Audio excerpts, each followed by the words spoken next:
కూర్చో.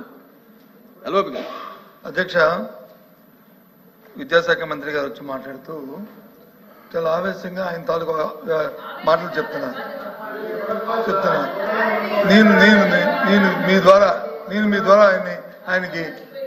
ద్వారా ప్రభుత్వాన్ని అడుగుతుంది ఏంటంటే, ఇవాళ జరుగుతున్న చర్చలో మా సభ్యులు అడిగింది ఏంటి?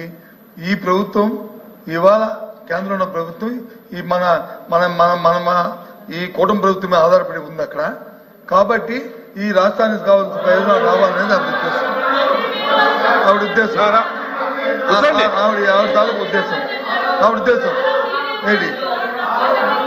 ఆ ఉద్దేశాన్ని కాదు అవునా అనేది మంత్రి గారు దయచేసి మంత్రి గారు ఆయన చెప్పిందంతా చెప్పండి.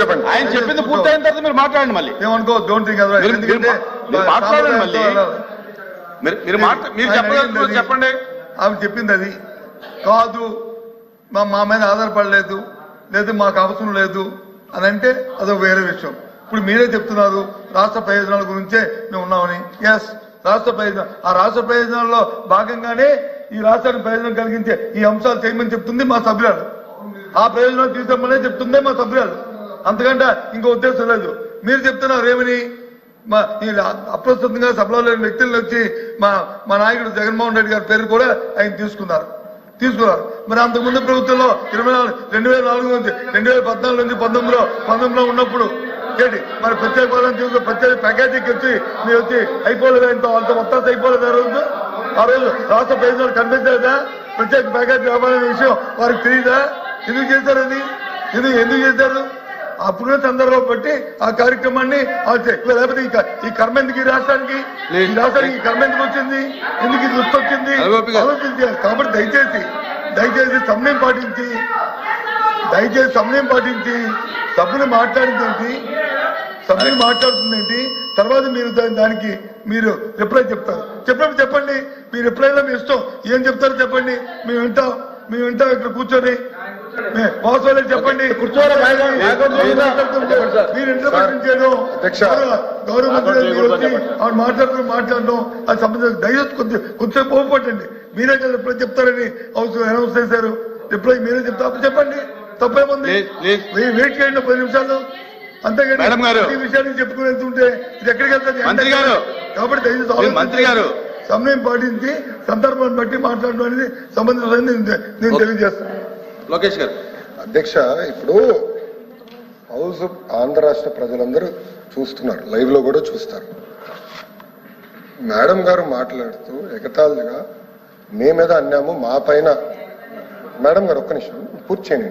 ఎవరో సభ్యులు చెప్పారు, నేను పూర్తి ఎవరికి నేనేం మాట్లాడలో మళ్ళీ నేను ఇప్పుడు నుంచున్నా నా ఛాన్స్ మాట్లాడి నేను ఎగతాళి చేస్తూ కేంద్ర ప్రభుత్వంతో మా పైన ఆధారపడి ఉంది అంటాం కరెక్ట్ కాదు అధ్యక్ష. నేను మళ్ళీ చాలా స్పష్టంగా చెప్తున్నా, తెలుగుదేశం పార్టీ కానీ జనసేన పార్టీ కానీ అన్కండిషనల్ గా మేము సపోర్ట్ చేసాం కేంద్ర ప్రభుత్వం. ఆనాడు ప్రధానమంత్రి గారిని చంద్రబాబు నాయుడు గారు కానివ్వండి పవన్ అన్న కోరింది రాష్ట్రాన్ని మీరు కాపాడాలి, పెట్టుబడులు నిధులు ఇవ్వాలి అని చాలా స్పష్టంగా చెప్పాం.